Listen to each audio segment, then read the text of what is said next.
Bonjour à toutes et à tous.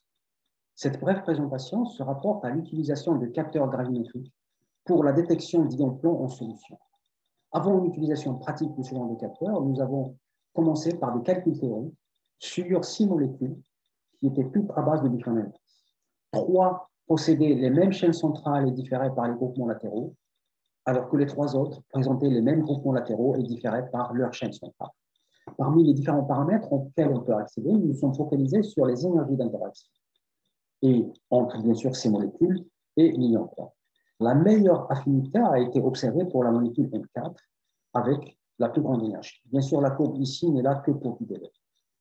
Par contre, de là, nous avons réalisé 6 capteurs, chacun fonctionnait avec chacune de ces 6 molécules-là, et avons relevé leur sensibilité.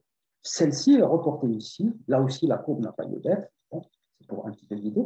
Et si on voulait superposer cette courbe expérimentale de sensibilité des capteurs à celle théorique de l'énergie d'interaction avec les ions plomb, nous remarquons qu'il y a une assez forte corrélation. Partant de là, tous nos capteurs ont été réalisés à base de la molécule 4. Alors, la première chose qu'on cherche à vérifier, c'est la sélectivité de nos capteurs. C'est ce que nous avons essayé avec différents ions métalliques divalents. Là, je n'ai représenté que la variation de la phase en fonction de la concentration pour le plomb, le cuivre et le mercure. Et comme on peut le voir, il y a une sensibilité qui est relativement comparable pour ces 3 ions. Ça veut dire qu'à ce niveau-là, ce capteur n'est pas sélectif.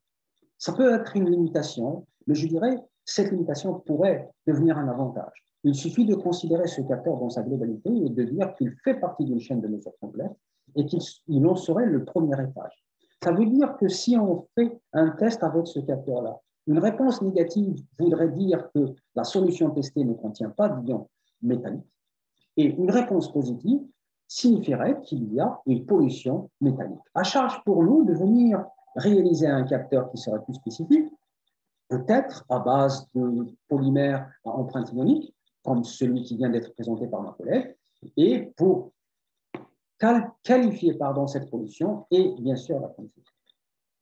Contrairement aux utilisations de ces capteurs dans le domaine du diagnostic médical, où c'est une seule utilisation, dans le domaine des utilisations environnementales, nous avons tout intérêt à ce que le capteur soit régénérable pour qu'il soit utilisé plusieurs fois. Nous avons testé plusieurs liquides d'extraction et celui qui a donné la meilleure réponse, c'est un liquide ionique qui est représenté ici, où on voit après rinçage que le capteur peut être utilisé plusieurs fois. On en arrive un petit peu à ce qui nous intéresse, ou bien l'objet de cette réunion, à savoir quels sont les points communs pour les différents réseaux. Je dirais que pour notre part, c'est la pluridisciplinarité en relation avec les capteurs chimiques et biologiques pour une utilisation environnementale. Alors qu'en perspective, on pourrait s'associer autour du développement, non pas d'une plateforme de capteurs, mais plutôt de plusieurs plateformes de capteurs pour quantifier dans les eaux les pollutions, bien sûr, classiques les plus usuelles, mais surtout les pollutions émergentes pour lesquelles il n'y a pas encore de normes en vigueur. Je vous remercie et à tout à l'heure.